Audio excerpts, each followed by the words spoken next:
Hello people. This is Bio once again from Spirit Runners UK. Hope you guys have had a wonderful week. Hope you've been able to stay active in some form or the other, either through brisk walking, running, Zumba, high intensity interval training, skipping, just anything to keep yourself moving. And I hope also you've had a wonderful week and you've had time to watch my videos and you've had time to subscribe and to recommend the channel to other people so they can subscribe and gain a lot from all the information that is loaded on my YouTube channel. Thank you so much for all the people that have been supporting and encouraging me, and those who have been giving a lot of advice and a lot of feedback. I'm so grateful. This channel would not be where it is without you guys. So this week we have another topic that we're going to cover, which is very important. Now we had part one of the same topic, and I had to bring um, our special guest back to cover part two because there was just so much information that was, that we needed that she had to give to us. So Dr. Sandra Upaka is the person I'm going to be interviewing today, and the first interview was on the truth about diabetes, and that was part one. Now we're going to do the truth about diabetes part two. So a lot of information. Please watch this video and send it to your family and friends because trust me, this will deliver you from a lot of heartache and even premature death. There's a lot of information here. I'm going, without wasting much time, I'd like to introduce Dr. Sandra Okpaka. Thank you so much for coming on our channel. It's good to have you this evening. Thank you very much for having me back again. Yes, my name is Dr. Sandra Ukpaka. I am a GP trainer in Essex. I'm also a GP partner, and I see a lot of diabetes patients in our clinics, and we're always trying to find ways to help these patients. I'm very interested in this topic, and I've done quite a lot of research on diabetes. I'm also a fitness enthusiast, which is also very keen for me to use and help to get a better understanding of ways to help these diabetic patients. Thank you.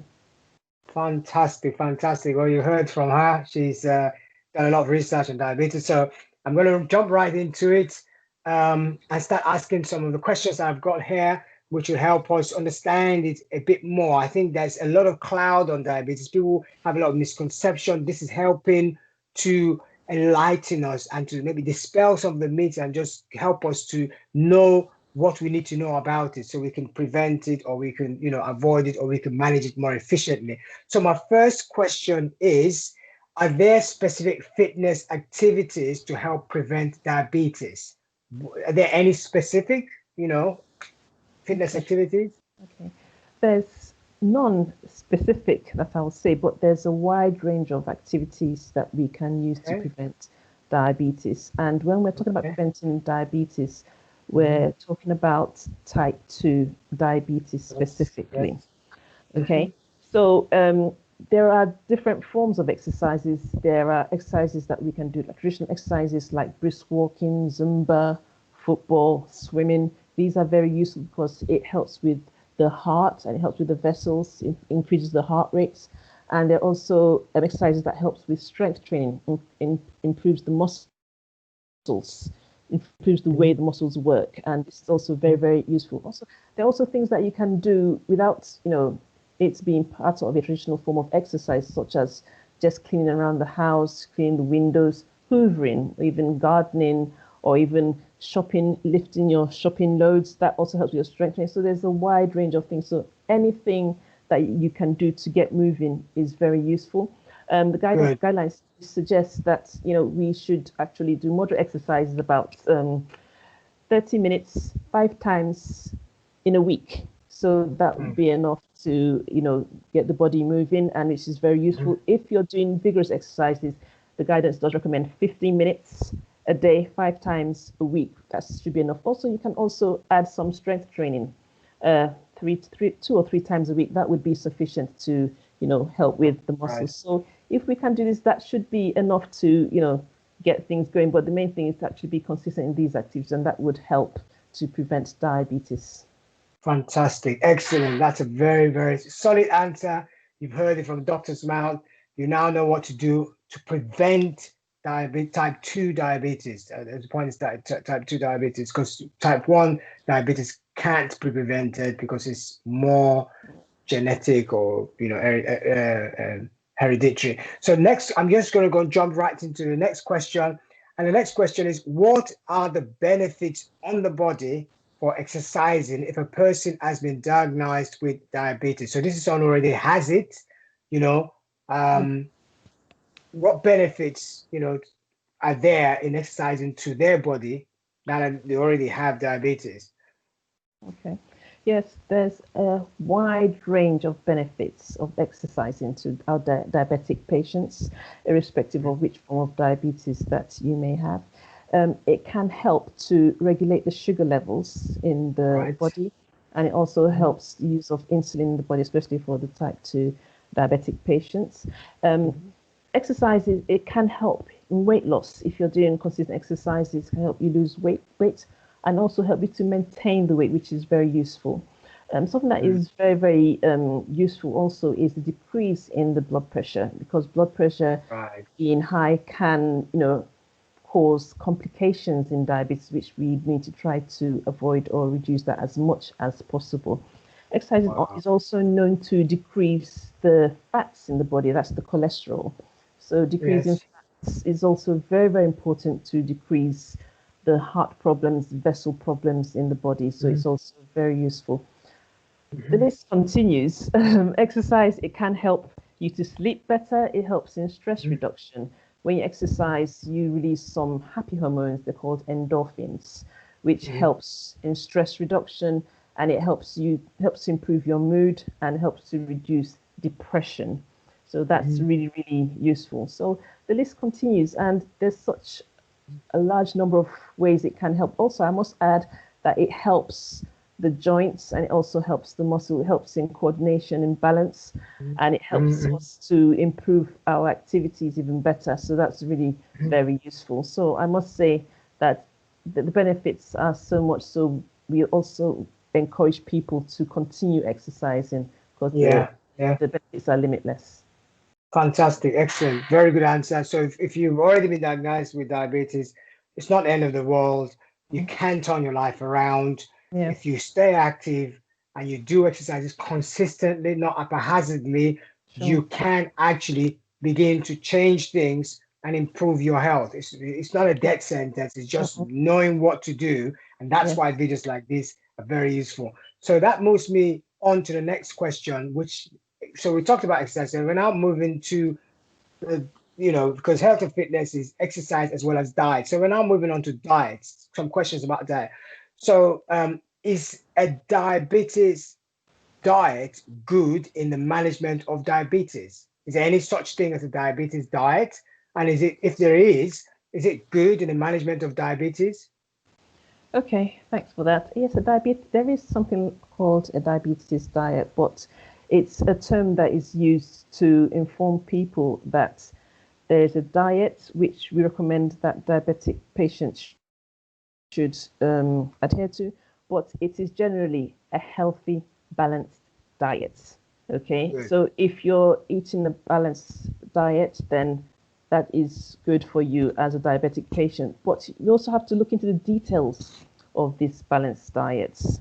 Okay, but the diet should consist of the different food groups, because you can't get your nutrients or nutrients that you need from one particular group. It won't be able to sustain. You won't be able to sustain the nutrients in the body. So it has to be from all the different groups, but there'll be different levels or different amounts from the different groups that will be suitable for you. I'll quickly go through the different groups. The groups consist of the proteins, it consists of the carbohydrates, the oils, it consists of the fruits and vegetables, the dairy products. So if we're talking about the carbohydrates, for diabetic patients, there are different forms of carbohydrates, so you should be aware of the ones that are useful for you, that's recommended for you to eat.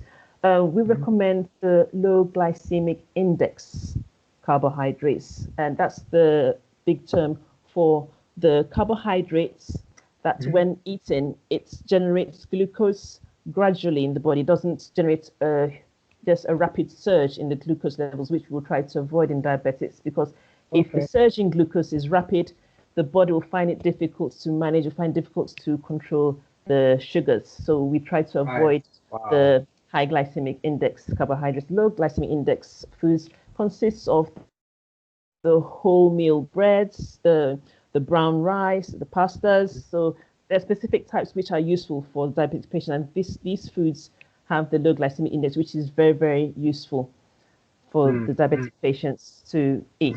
So the other thing is the proteins. Protein is another big group, so we do encourage them to have that, and it helps in building muscles and strengthening the muscles.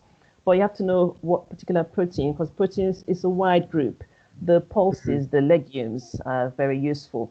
We've also got the white meat, that's the chicken. We've also got the red meat. The red meats and the processed meat, we recommend to eat as less of that as possible. So reduce the red meat and processed meat as much as, because that has its effects on the cardiovascular system, and we try to avoid that as much as possible. So proteins are useful, as I've said. So we'll continue eating the good ones, but it's for you to know which ones are good. The fruits and the vegetables, that's a very colorful group, and some patients or some people don't want to have fruit because they say that's sugars, but these are good sugars.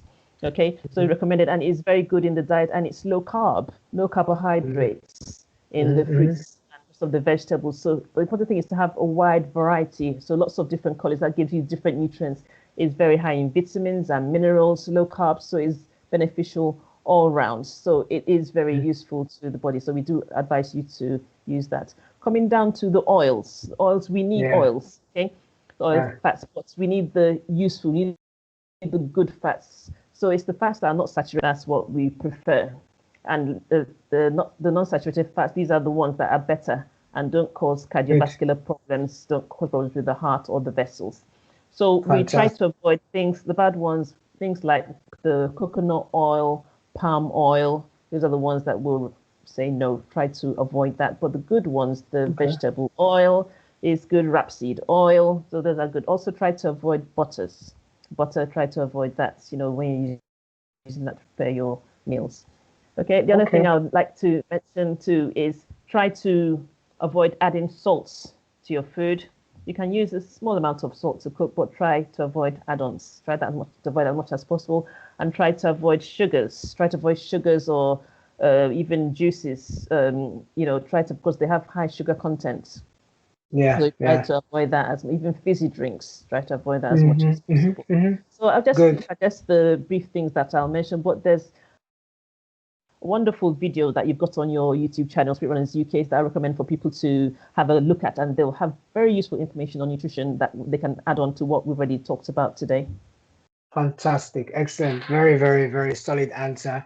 Without wasting much time, I'm going to go straight to the next question, which is it true that eating too much sugar can cause type 2 diabetes? This is one I'm really interested in, because you hear all these things. Oh, you put too much sugar, you're going to have diabetes. Is that true? Okay. So yes, sugar and diabetes, there's lots of research that has gone on this particular topic. Sugars, yes. Sugars, it can't directly lead to diabetes, but indirectly, yes, it can be a risk factor towards diabetes. Diabetes is a complex condition, and just eating sugars alone is not likely to cause diabetes. But if you're eating sugars consistently over a long period of time, it will tell on your body. Your body naturally finds ways to control these sugars.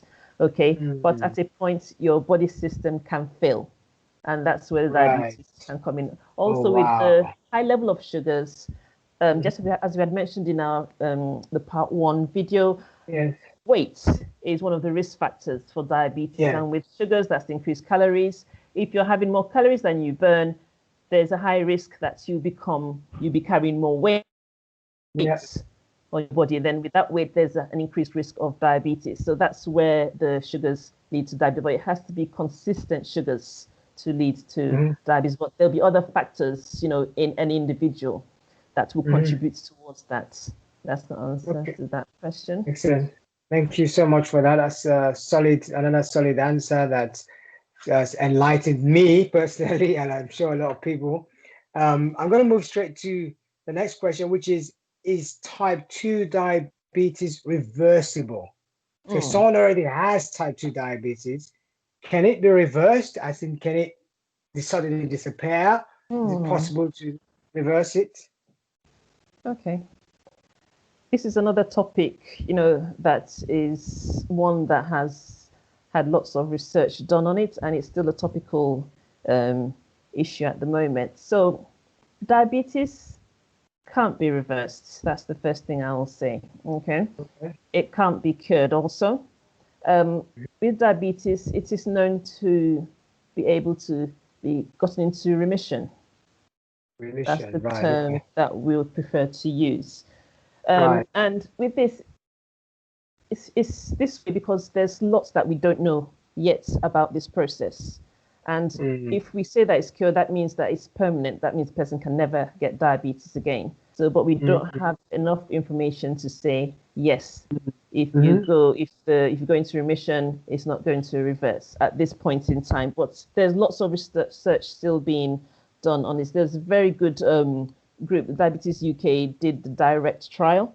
Okay, diabetes remission clinical trial, which is a fantastic trial, which has shown that half of the people that were involved in the trial did go into remission, which was fantastic to see. And even those that didn't go into remission, they still benefited from the trial in the sense that mm.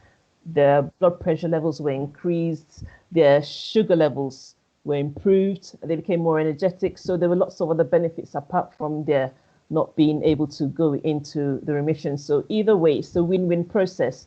And this trial is something that has laid tracks, especially in the UK, and has helped us develop things better.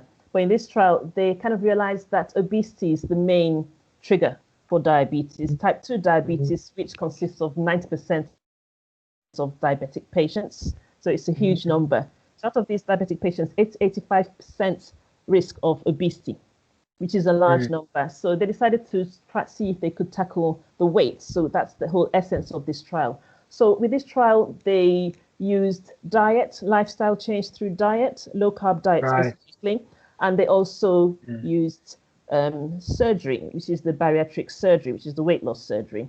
So the weight loss Right. surgery did demonstrate a good results regarding patients going into remission and also in the low calorie diet within the lifestyle change. So it's not just the diet, it's also the diet alongside exercise and close Exercise. monitoring and Good. everything. So it's a Hmm. lifestyle change.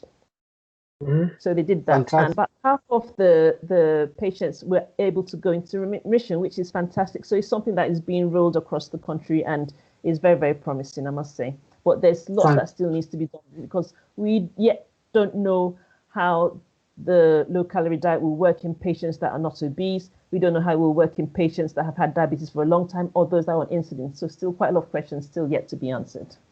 Okay, fantastic, fantastic, excellent. So we've heard it's not reversible, but it can go into remission, which is the word. If you change your lifestyle, it will go into remission, um, which is the most Mm-hmm. important thing. So that brings Yeah. me to my final question as time is fast spent. Um, and the question is, could a slim person still have type 2 diabetes? There's been a lot of talk about obesity and diabetes going hand in hand. So Mm-hmm. if a person is slim, I see you can't visibly see fat, they're overweight or anything like that, but they're slim, can they still have type 2 diabetes? Yes, thanks. Yes, they can. That's the simple answer.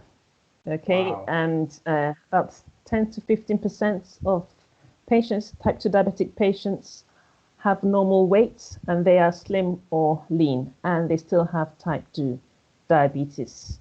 Okay, I know this is something that has been talked about quite a lot, but Mhm. it has been found out that these patients, they do store fats in their body, but they store fats around their organs instead of Oh, wow. just, superficially. Wow. Okay, so it's not really Okay. visible. So they will look slim, they will look lean, the fats are around the organs. Okay, so it's not Right, really visible right. to the eye, but it's Okay, still there, and it still causes damage to the okay. organs and still goes into play, with the diabetes process. So even though people are not big, they can still have diabetes even if they are slim. So, and it's something that is said that the slim patients or slim people that haven't been diagnosed with diabetes should not be complacent, in the sense Yes. that they should still be aware that they can have diabetes, they can still develop diabetes. There are Mm, different reasons why that can happen, which I'm not going to go into in this yes. particular session today, but they should be aware of this. And this is really important because even if they have, we call it lean diabetes, there's still a risk of vessel problems, still a risk of heart problems. There's Mm, still a mm, risk mm. of other serious problems. So in order to Yes. avoid that, they should do the things that we have advised already to prevent Yes, yes, yes, yes. diabetes. That's Fantastic. really important. I can't say that's enough, really. Fantastic. Thank you so much. I think that's the last question. You've really, really enlightened me, and I'm sure a lot of our viewers about diabetes. I'm sure we'll get loads of questions when when people watch this video. So be prepared to, you might have to answer some of those questions. But I'm Oh, so grateful. I know you're a very busy woman, and it's been taking quite a lot to get you on back again, but I'm grateful for your support and the fact that you see that a lot of people find these sessions quite beneficial. We had over 1,000 views from the last session that you did, which shows that people actually found what you shared very beneficial. And all the other interviews we've had a high rate, and all the other videos we've had a high number of our subscribers and viewers watching the video. So we are impacting lives. So thank you so much for the time you spent with us today. We're so, so grateful. Viewers, thank you also once again for watching the videos and for subscribing. Please keep spreading the words. There's a lot to learn from this channel. It's a one-stop shop for everything health and fitness. And the focus of this channel is you can do all things through Christ who strengthens you. You do what you're supposed to do to look after your body, and the Lord will play his part by ensuring that the word he has spoken over our bodies, that by the stripes of Jesus Christ we're healed, that word comes to pass. But we have to play our part, and that's what this channel is about, to encourage you to play your part. And don't be discouraged. You can do it. Take baby steps each day, and you will achieve a healthy lifestyle and a balanced diet and a balanced way of living that will impact your life and lengthen your life so that you can live longer, healthier, and stronger.